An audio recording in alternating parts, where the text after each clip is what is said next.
पहले अब हम लोग देखते हैं, आज हम लोग बात कर रहे हैं स्किनर के प्रोग्राम इंस्ट्रक्शन के। जो स्किनर ने प्रोग्राम मतलब प्रोग्राम इंस्ट्रक्शन में आज हम लोग देखेंगे कि जो है इसके प्रोग्रामिंग के प्रकार कितने होते हैं। तो इसमें मुख्य रूप से 3 प्रकार बताए गए हैं। नंबर 1 पर रेखीय है आपका, मेरे साथ लिखते चलिएगा। नंबर 1 पर रेखीय है, जिसको हम लोग लीनियर बोलते हैं। आप और हम क्या बोलते हैं? लीनियर।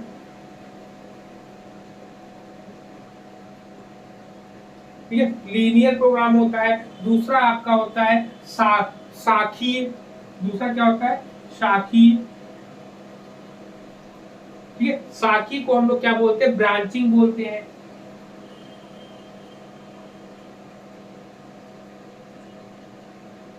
ठीक, ब्रांचिंग होता है आपका। फिर मैथेटिक्स होता है आपका। क्या होता है? मैथेटिक्स।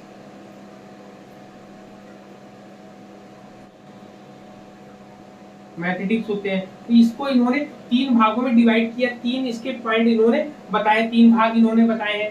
ठीक है, तो 1 बाय 1 हम लोग इस पे डिस्कस करेंगे। तो आपके सिलेबस में है, इसमें दिया तो है, थोड़ा सा दिया उसमें ना। तो सबसे पहले लीनियर प्रोग्रामिंग की बात हम करेंगे। लीनियर प्रोग्रामिंग की बात करेंगे। लीनियर प्रोग्रामिंग की बात करेंगे तो इसके प्रतिपादक कौन है, इसके फाउंडर कौन है? तो इनके फाउंडर का नाम लिखिएगा, बीएफ स्किनर है आपके। बीएफ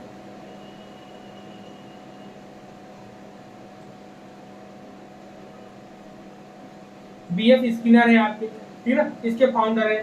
तो इन्होंने क्या बताया था? ये जो है ऑपरेंड बात करेंगे कि साथी के कौन है। तो साथी के कौन होंगे आपके? नॉर्मन ए क्राउडर। नॉर्मन ए, ये नॉर्मन ए क्राउडर। ठीक, इसको बीएफ स्किनर तो ऐसे लिख देंगे।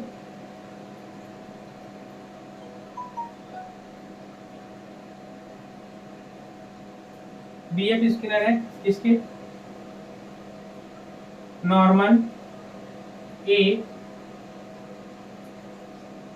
क्राउडर है आपके। ठीक है, नॉर्मन ए क्राउडर है। और इसके नेक्स्ट है, ये गिलबर्ट है। इसके कौन है? गिलबर्ट है आपकी। गिलबर्ट है आपकी।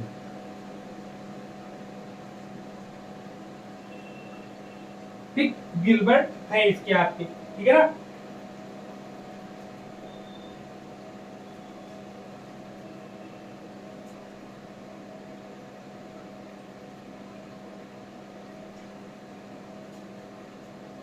चलिए, इतने पॉइंट के क्लियर हुए। सबसे पहले इसके फाउंडर के नाम हम लोग को ध्यान होना चाहिए, क्योंकि फाउंडर से भी रिलेटेड क्वेश्चन आता है कि ब्रांचिंग के कौन किसने दिए हैं, मैथेटिक्स को किसने दिया है, ये सब भी हमको याद रखना चाहिए हम लोगों को। अब चलिए 1 बाय 1। अब सबसे पहले लीनियर के बारे में हम लोग बात करते हैं। लीनियर क्या होता है? लीनियर किस पर बेस्ड है? ऑपरेंड कंडीशनिंग पर बेस्ड है। किस पर? ऑपरेंड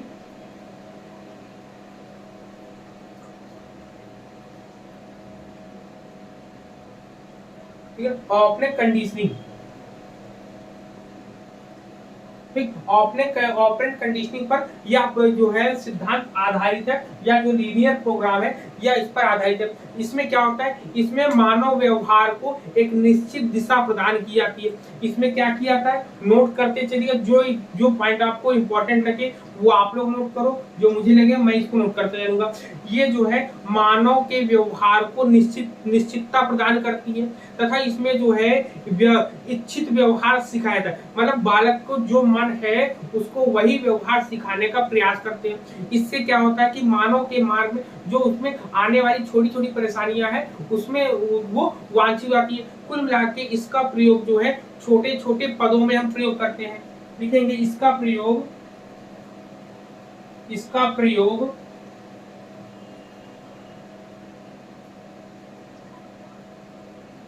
छोटे छोटे पदों में करते हैं। इसका प्रयोग हम छोटे छोटे पदों में करते हैं, इसीलिए इसको रेखीय कहा गया है। इसीलिए इसको क्या कहा गया है? रेखीय कहा गया है। ठीक है, इसमें क्या होता है? इसमें एक फ्रेमवर्क होता है। क्या होता है इसमें एक फ्रेमवर्क होता है। इसमें मान लो ये एक फ्रेमवर्क है। ठीक, चित्र बनाते चलेंगे। फ्रेमवर्क में क्या होता है? ये फर्स्ट पोल है। ठीक, ये नंबर 1 है। ये नंबर 2 है, ये नंबर 3 है, ये नंबर 4 है, ये आपका नंबर 5, ये आपका नंबर 6, ये नंबर 7 है आपका। अब ऐसे में क्या होगा कि हमने किसी भी काम को वो छोटे-छोटे भागों में डिवाइड कर दिया। हमने ये कहा कि एक स्कूल है, एक स्कूल का एक ग्रुप है, जब तक एक ग्रुप जो है पहले वाले टास्क को कंप्लीट नहीं कर लेगा तब तक वो आगे की ओर नहीं जा सकते। उसमें ये होगा कि मान लो 5 स्टूडेंट है, 5 के पांचों स्टूडेंट को ये चीजें आनी चाहिए, तभी वो मान लो 3 बच्चों ने कर लिया प्रॉब्लम को सॉल्व, चौथा नहीं कर पा रहा है, तो ऐसा नहीं कि 3 बच्चे इधर चलेंगे, वो पूरा का पूरा ग्रुप एक साथ काम करेगा और पूरा का पूरा ग्रुप जो है एक स्थान से दूसरे स्थान पर आपका जाएगा। यहाँ पर क्लियर, यहाँ पर ये पॉइंट समझ में आ रहा है?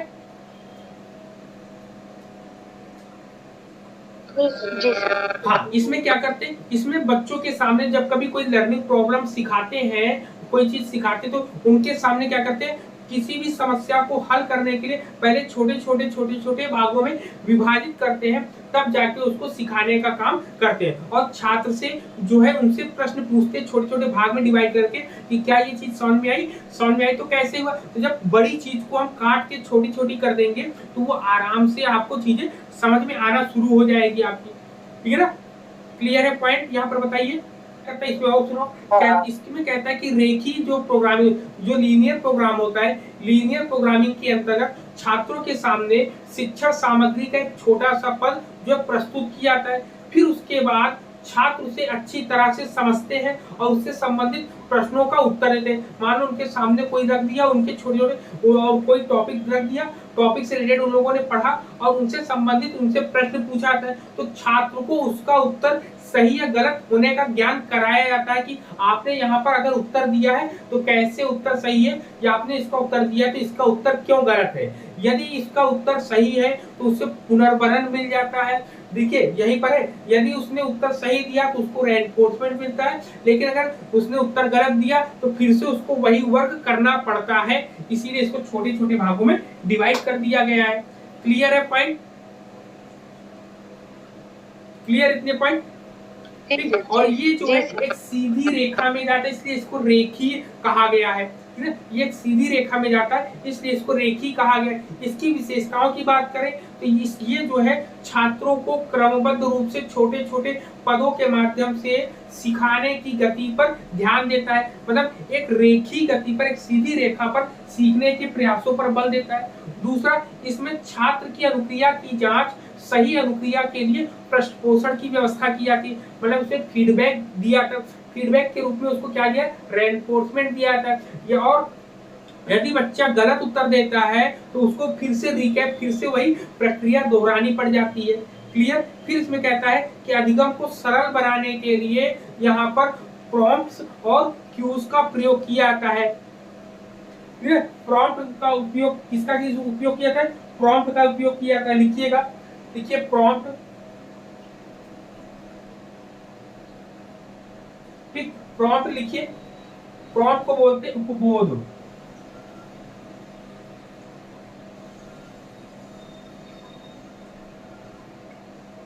उद्बोध मतलब होता है समझ लेना, और क्यू दिए जाते हैं, मतलब उसको संकेत दिए जाते हैं। ठीक, इंग्लिश में क्यू बोलते हैं।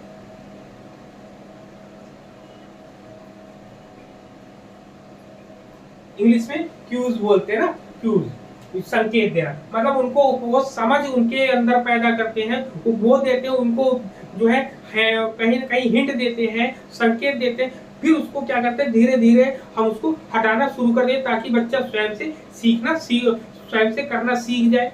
इसमें और क्या होता है, इसमें अनुक्रिया तथा उसके क्रम पर नियंत्रण रखा जाता है। ठीक है, ये जो है मनोविज्ञान के अधिगम सिद्धांत पर आधारित होता है। इसमें स्व अध्ययन जो है जरूर रखिएगा। सेल्फ मैंने बताया था कि अभिक्रमित अनुदेशन में, ये आपके स्किनर ने ही बताया था सेल्फ के लिए इसमें।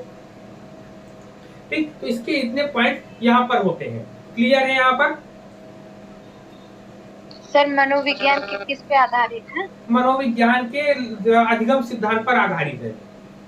मनोविज्ञान का व्यक्तिगत सिद्धांत है, मनोविज्ञान का अधिगम सिद्धांत है, तमाम तरीके के सिद्धांत, ये मनोविज्ञान के अधिगम सिद्धांत पर आधारित होता है आपका। क्लियर। अब ये हो गया। अब इसके बाद हम लोग बात करते हैं किसकी, साखी की बात करते हैं। तो साखी जो है इसके प्रतिपादक कौन है, इसके प्रतिपादक नॉर्मन ए क्राउडर थे। इन्होंने प्रोग्रामिंग विषय सामग्री को प्रस्तुत करने की तकनीकी बताई। तो इन्होंने क्या किया, लिखिएगा, लिखिए, यह लिखिए, यह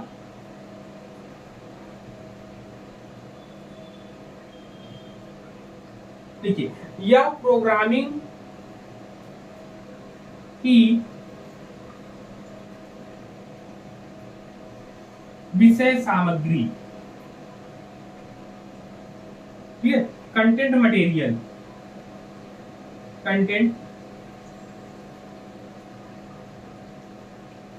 कंटेंट मटेरियल से संबंधित इन्होंने तकनीकी दिया। कंटेंट क्या, विषय सामग्री से संबंधित इन्होंने तकनीकी प्रदान करी है। इसमें जो है प्रभावशाली शिक्षण के अनेक सिद्धांतों का इन्होंने प्रयोग किया है, ठीक है। याद रखिएगा, इन्होंने ये जो है आंतरिक प्रोग्रामिंग, इसको जो है आंतरिक प्रोग्रामिंग भी कहते हैं। सर ये ब्रांचिंग में ही होगा ना सब, क्या, हाँ ये सब साखी में है। ये जो है आंतरिक प्रोग्रामिंग कहलाता है।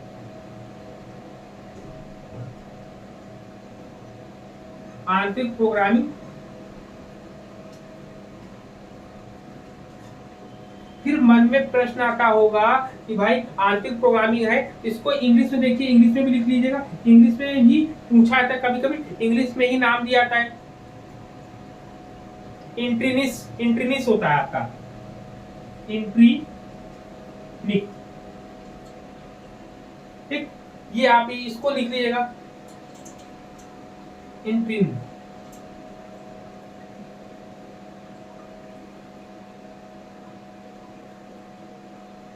इंट्रिंसिक। लेकिन यहीं पर अगर हम बात करेंगे कि रेखी में कैसा होता है, तो रेखी वाला भी हम लोग लिख लेंगे। रेखी वाला नहीं लिखा था ना, रेखी वाले में क्या होता है आपका, रेखी वाले में एक्सट्रीनियस होता है।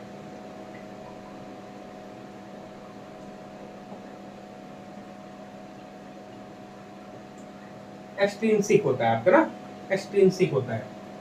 ये क्या होता है, बाय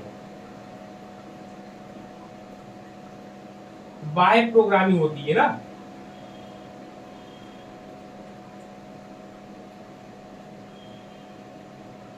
ये जो होता है आंतरिक प्रोग्रामिंग होता है, ये इंपॉर्टेंट है, नोट करिएगा, ठीक।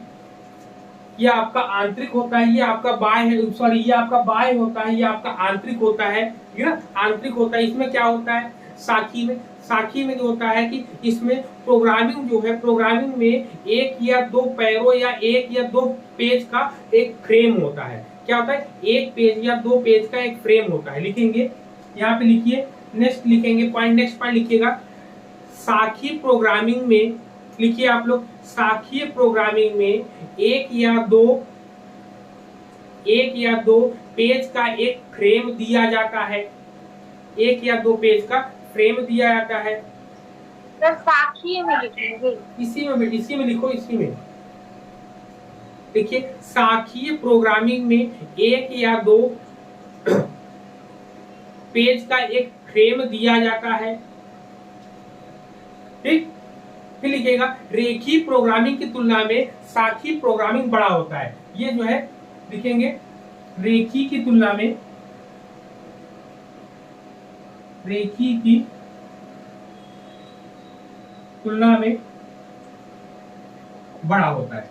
रेखी की तुलना में ये क्या होता है, उससे बड़ा होता है। इसमें क्या होता है, छात्र जो है एक एक करके सभी फ्रेमों से गुजरते हैं। मतलब इसमें अगर हम इसका ग्राफ बनाकर आपको समझाना चाहें तो जैसे ये है, ये मान के चलो एक ये गोला बना हुआ है। अब छात्र क्या करेंगे, ए वाले, मान लो ए एक छात्र है, बी छात्र है, ये फिर सी छात्र है, ये डी वाला छात्र है आपका, ठीक। अब ये क्या करेंगे, सब बच्चे यहीं पर आएंगे, ये भी यहीं पर आएंगे, ये भी आएगा, ये भी जो है यहीं पर आएगा, ये भी जो है यहीं पर आएगा आपका।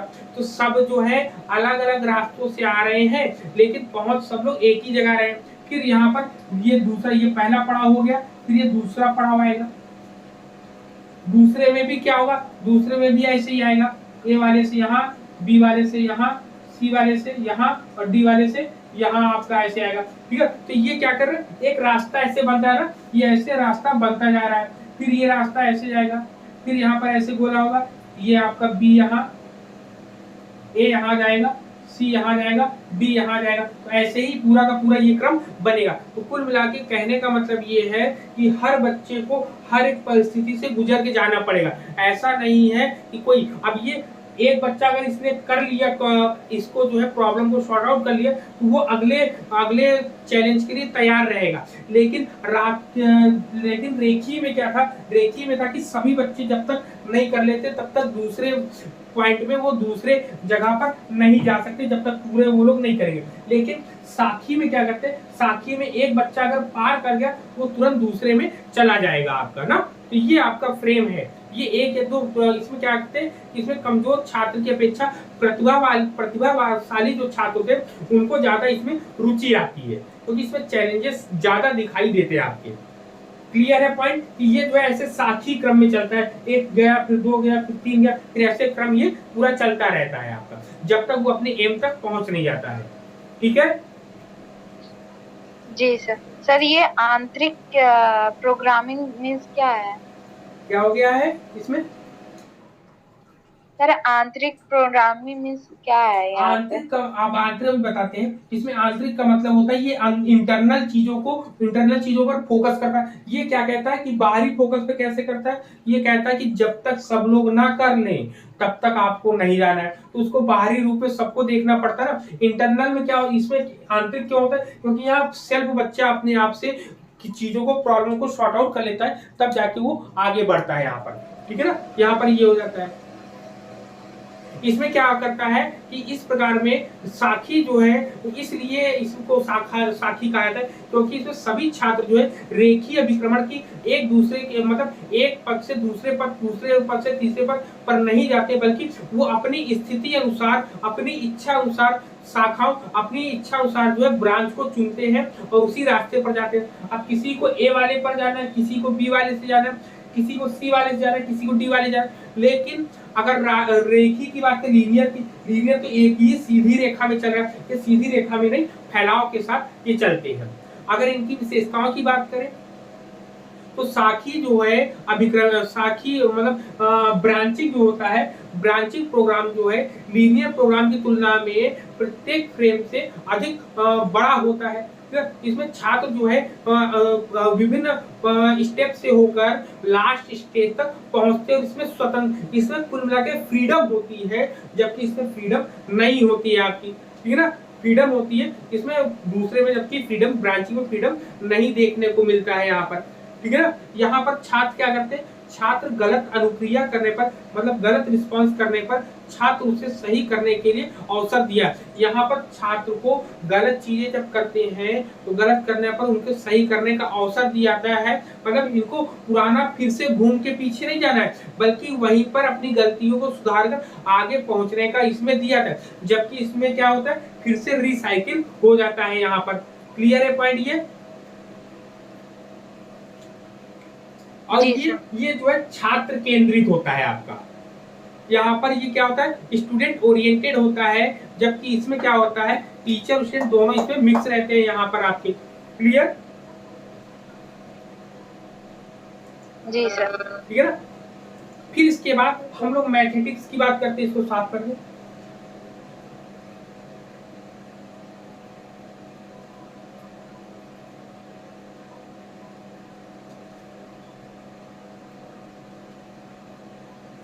मैथमेटिक्स की हम बात करेंगे तो मैथमेटिक्स जो है थॉमस एफ गिलबर्ट ने दिया था। ठीक है, थॉमस एफ गिलबर्ट इसके फादर हैं। इन्होंने मैथमेटिक्स शब्द जो है यूनानी के मैथीन शब्द से लिया गया है, जिसका अर्थ है सीखना। ठीक है, ये है यूनानी से लिया गया है, यूनानी के मैथीन से, यूनानी के मैथीन शब्द से लिया गया, जिसका अर्थ है सीखना। ठीक है, थॉमस एफ गिलबर्ट ने इसको बताया। इसमें क्या है, मैथमेटिक्स का मतलब होता है कि समूह के जटिल व्यवहार के विश्लेषण एवं पुनर्निर्माण हेतु कुल मिला के इसमें इन्होंने कहा है कि ये कठिन समस्याओं से संबंधित होती है। इसमें क्या करता है, बालक जो सबसे पहले कठिन समस्या में रहता है, कठिन से वो धीमे धीमे नीचे की ओर आता है वो, ठीक है। पहले सबसे पहले वो कठिन समस्याओं को सॉल्व करेगा, तब जाके कठिन से धीमे धीमे वो सरल स्वभाव की तरफ आएगा। इसमें कहते हैं कि जटिल प्रक्रियाओं मतलब इसमें कठिन जो है चीजें रहती हैं, विषय वस्तु कठिन होता है, इसमें जो है अभ्यास के माध्यम से ये होता है। इसमें एक्सरसाइज की जरूरत होती है, इसमें एक्सरसाइज की जरूरत नहीं होती, इसमें एक्सरसाइज की जरूरत नहीं होती है, ठीक है ना। ये जो है अवरोही श्रृंखला पर आधारित हो, इसको नोट करिए, ये पूछा जाता है, अवरोही श्रृंखला पर आधारित होता है, ठीक। अवरोही श्रृंखला पर आधारित होता है, या फिर हम इसको रेट्रोग्रेसिव कहते हैं, रेट्रोग्रेसिव चेन।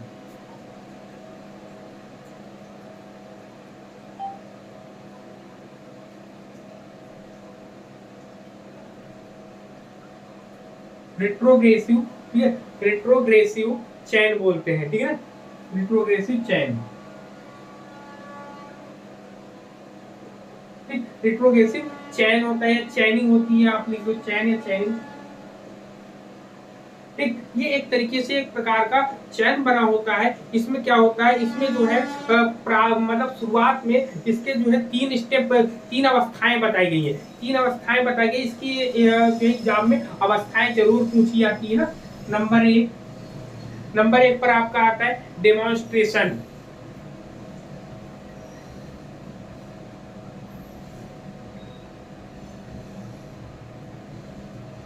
डिमॉन्स्ट्रेशन में का मतलब होता है प्रदर्शन होता है आपका, क्या होता है,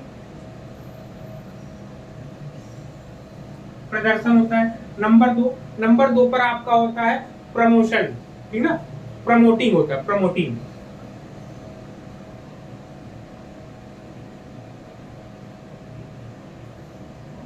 प्रमोटिंग होता है, प्रमोटिंग को हम लोग क्या बोलते हैं, अनुबोधन।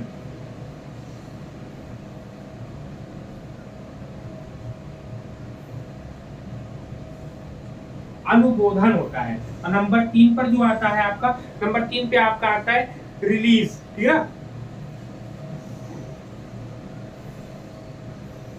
रिलीज। इसको हम लोग बोलते हैं उन्मुक्ति,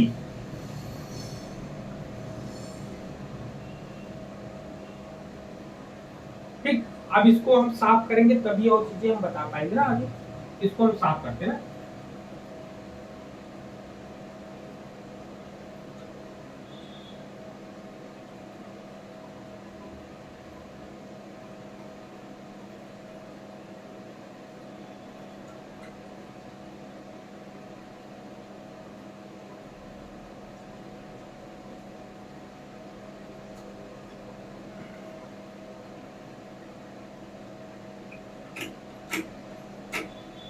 ठीक, इसमें क्या होता है, इसमें आप देखिए सबसे पहले हम लोग बात करेंगे प्रदर्शन।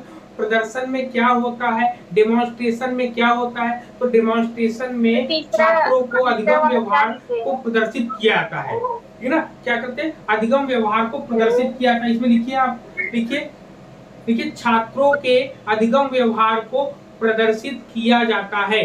लिखिए इसमें छात्रों के अधिगम व्यवहार को प्रदर्शित किया जाता है। जबकि अनुबोधन या प्रमोटिंग में क्या होता है, प्रमोटिंग में होता है कि अनुबोधन प्रमोदन अनुबोधन, ठीक है, अनुबोधन अवस्था में क्या होता है, इसमें अधिगम व्यवहार को उत्पन्न करने के लिए व्यवस्था प्रदान की जाती है। क्या अधिगम व्यवहार को, हाँ, पहले वाले में लिखिए छात्रों के अधिगम व्यवहार को प्रदर्शित किया जाता है। दूसरे में लिखिए प्रमोटिंग में, देखिए अधिगम व्यवहार को उत्पन्न करने की व्यवस्था की जाती है।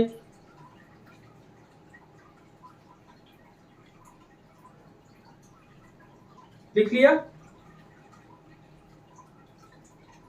लिख लिया, ठीक है सर, लिख लिया। नेक्स्ट लिखिए रिलीज में क्या होता है, लिखिए रिलीज में लिखिए इसमें अधिगम व्यवहार उनके अभ्यास के अवसर प्रदान किए जाते हैं। मतलब इसमें प्रैक्टिस, इसमें अभ्यास की प्रैक्टिस, मतलब जो है लर्निंग की प्रैक्टिस के लिए इनको जो है छूट दी जाती है। ठीक है ना, क्लियर है? सर लाइन फिर से रिपीट कर दीजिए। हाँ, इसमें लिखिए, रिलीजिंग में लिखिए इसमें अधिगम व्यवहार को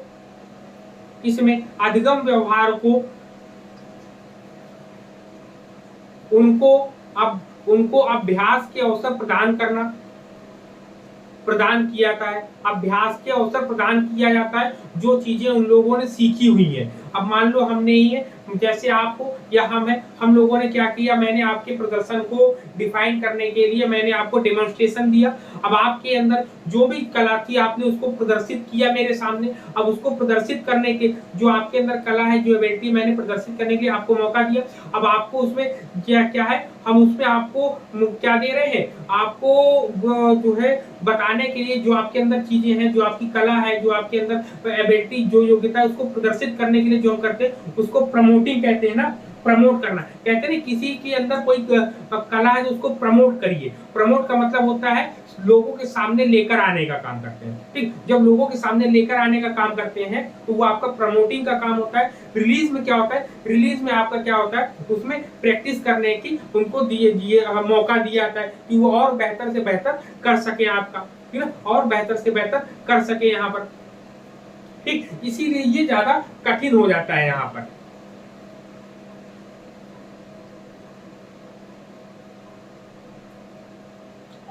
ठीक, अब इसमें और क्या होता है, इसमें मैथमेटिक्स के बारे में अगर देखिए, इसका ग्राफ कैसे बनता है। इसका ग्राफ सबसे पहले नंबर एक पर जो ग्राफ बनता है, सबसे पहले ये आपका आता है डी होता है आपका। फिर इसके बाद जो होता है आपका नंबर दो पे आपका डीपी होता है आपका, ये डी होता है, फिर ये पी होता है। ये डीपी का मतलब डेमोन्स्ट्रेशन होता है, पी का मतलब आपका प्रमोटिंग होता है आपका। ठीक है, ये पॉइंट ऐसे बनाते चले आएंगे। फिर जो तीसरे पॉइंट पर होता है आपका क्या आएगा, डी आएगा, फिर पी आएगा, फिर आपका आर आएगा। ठीक है, डी का मतलब डेमोन्स्ट्रेशन, ये डी है डेमोन्स्ट्रेशन, पी और यहाँ पर ये आर है। इसका मतलब आप लोग समझिएगा, डीपीआर हो गया। अब इसके बाद क्या बनेगा, डीपी आर आएगा ना। फिर इसके बाद चौथे नंबर पे हम देखेंगे क्या आएगा, डी पी आर और सर ये ग्राफ बना ली। हाँ, ये ग्राफ बनाना है, ये ग्राफ बनाना है। ठीक है, ये आया चौथे नंबर पे। ये अब पांचवें नंबर पे जो आएगा, पांचवें नंबर पे आएगा पी आर आर आएगा आपका। क्या आएगा, पी आर आर आएगा, पी आर आर और आर आपका आएगा। ठीक, तीन आएगा आपका। फिर हम 6 नंबर पे ऐसे जाएंगे, 6 नंबर पे हम जाएंगे, 6 नंबर पे आपका आर आर आर आ जाएगा आपका, आर आर आर और आर, ये हो जाता है आपका। ठीक है, ये ग्राफ होता है यहाँ पे।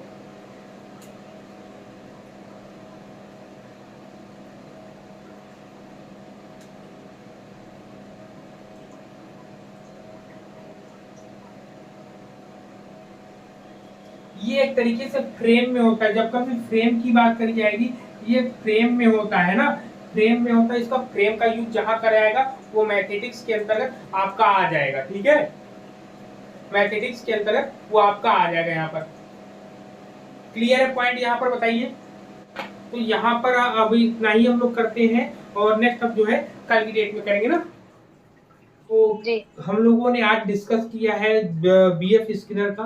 बीएफ स्किनर के बारे में आज हम लोगों ने जाना है कि ईटी में इनका क्या योगदान है, मतलब टेक्नोलॉजी इन फॉर एजुकेशन में इन्होंने क्या क्या चीजें दी थी, उससे संबंधित हम लोगों ने बातों को डिस्कस किया है। चलिए नेक्स्ट वीडियो आपको कल मिलेगा, तब तक के लिए सभी को जय हिंद।